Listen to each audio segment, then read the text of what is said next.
On the way back from Lewis's funeral, my mom told me to start packing. She waited until the day before we left to tell Edie.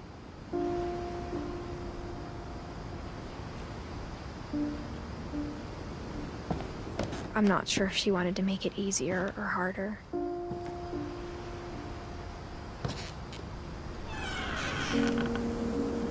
I wish we'd stayed.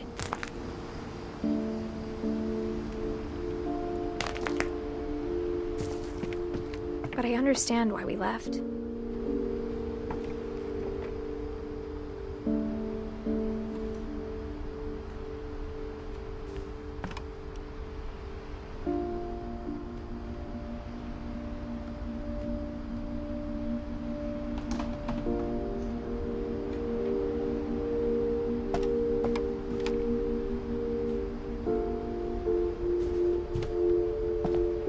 My mom ended up leaving everything behind.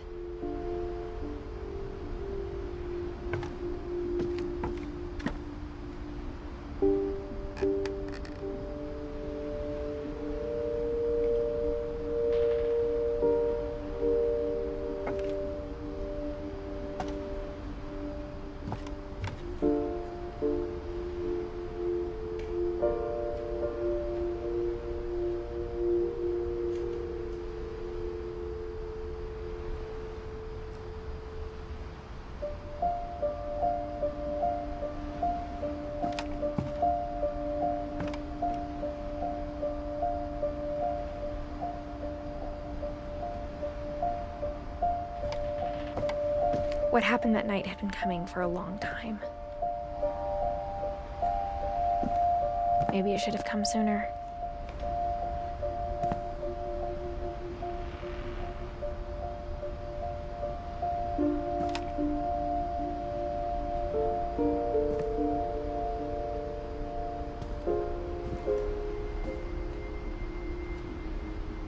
But it had to end one way or another.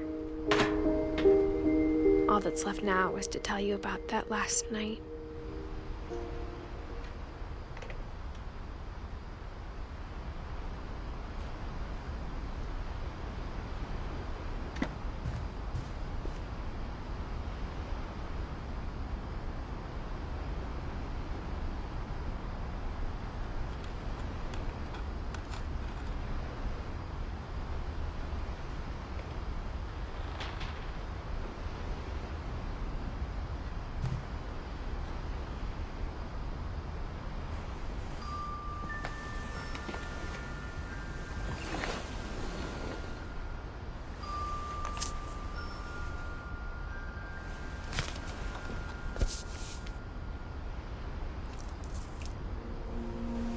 That whole last day, Edie just watched us pack and didn't say a word. Until supper, when she raised her glass and said, "To our final night together, and all our final nights apart." Grandma, you know what I said about alcohol. Some of your medications are very Edith, specific. I left a present for you in the hallway. Why don't you go open it? The grown-ups have to argue now. I'm sorry, you're right. We're all leaving tomorrow. Let's just enjoy our last... I'm not leaving. Edith, you're excused.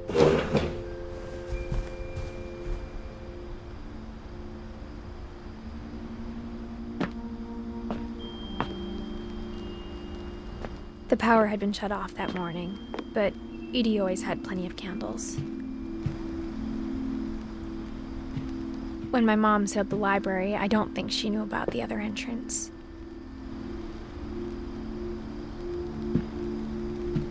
Or that Edie had a key to it.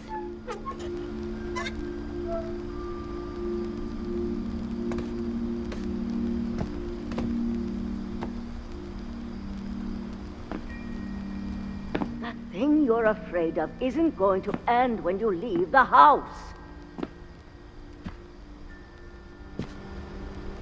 Edith has a right to know these stories. My children are dead because of your stories. I think it's best if Edith and I leave tonight.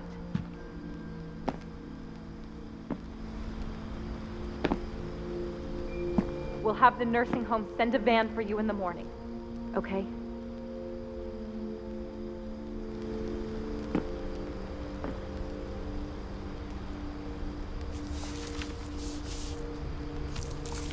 Dear Edith, there's so many stories I wish I could tell you, but there's only time for one.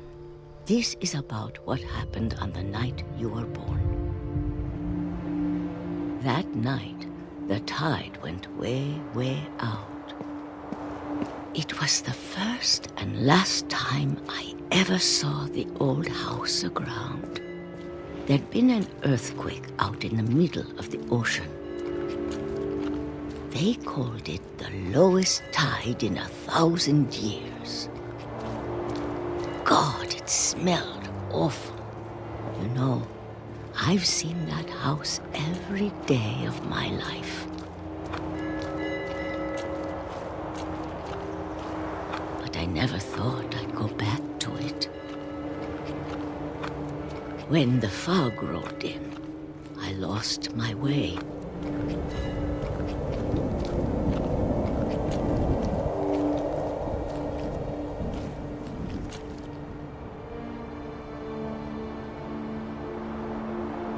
I got turned around.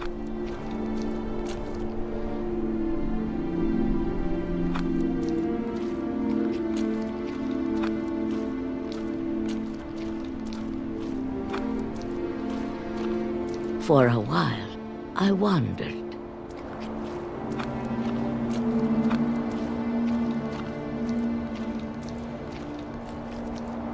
I started seeing things.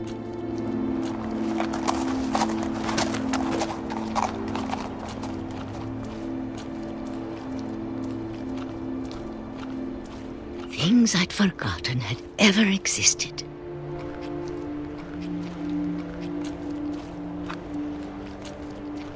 But when I saw them, they felt like old friends. That night, a lot of things came back to me. Or maybe I came back to them.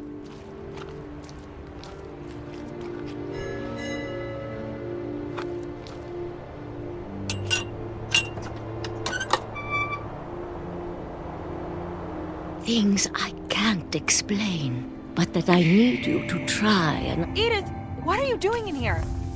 It's mine. Edith! Mom, you're gonna rip it! Let go! I kicked and screamed, but Mom dragged me to the car.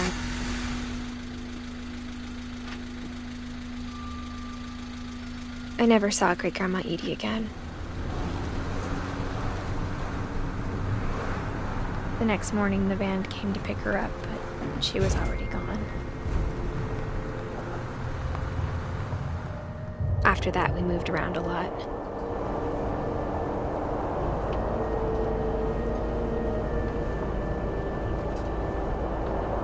We both tried to make the best of it.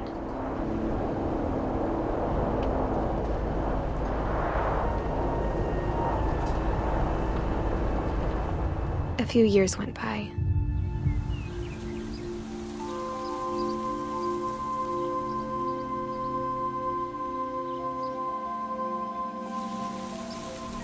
My mom didn't like to talk about it, but she started getting sick a lot. The rest happened pretty quickly. She got better for a while, and then she didn't.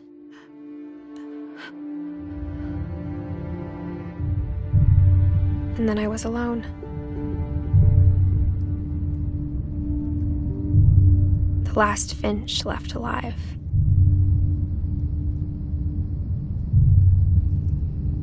Until I found out about you. I'm still not sure what to tell you about all this. If we lived forever, maybe we'd have time to understand things. But as it is, I think the best we can do is try to open our eyes. And appreciate how strange and brief all of this is.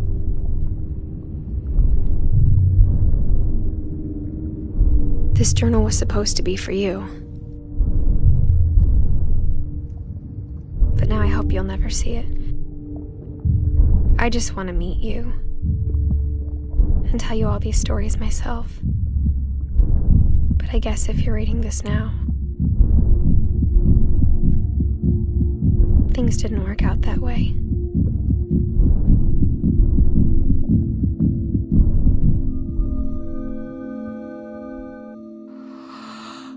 This is where your story begins. I'm sorry I won't be there to see it. It's a lot to ask, but I don't want you to be sad that I'm gone. I want you to be amazed that any of us ever had a chance to be here at all. Good luck.